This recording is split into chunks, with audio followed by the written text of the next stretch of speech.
Какво ще кажеш за това дърво? Изглежда ми доста старо. Да, наистина е много старо, ама знаеш ли на колко години е? На колко? Виж, там има и табелка даже. Пише, че на 650 години. 650 години, еха. Да. Това е едно от най-старите дървета, които все още стоят в България. Но тук сме, защото е свързано с Васил Левски. Едно време, по времето, по което е живеел Левски, тук е било съвсем различно.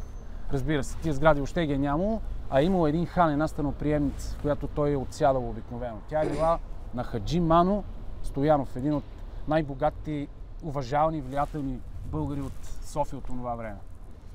И тук под това дърво, може би Левски си е посядал. Останало е все още.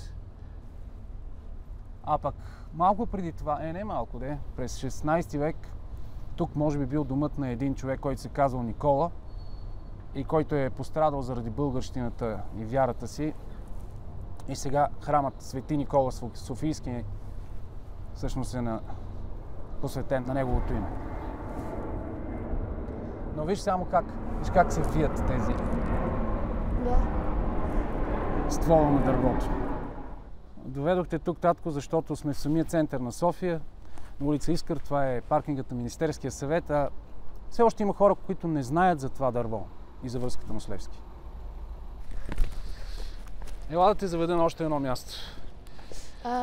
Аз знам ли го? Знаеш го, но имам изненада за теб. Имам да ти казвам още нещо.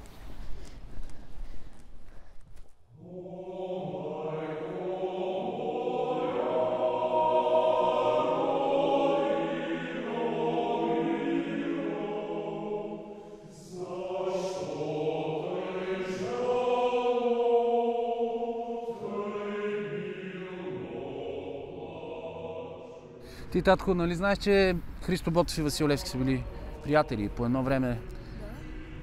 Доста са общували заради свободата. Искам да ти прочета нещо.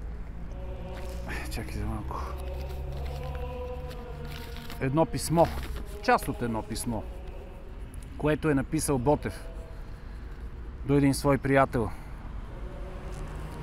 Живея на самия край на Букурещ в една вятърничева мелница, заедно с моя съотечественик Васил Левски. За препитанието ни не питай. Приятелят ми Левски, с когото живеем, е нечут характер.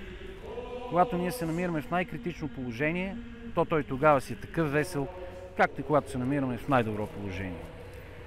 Студ, дърво и камък се пука, гладни от 2 дни или 3 деня, а той пее и все весел. Вечер, додето ще легнем, той пее. Сутринта, щом си отвори очите, пак пее. Приятно е човеко да живее с подобни личности. Тате, ще ти знам един малко странен въпрос.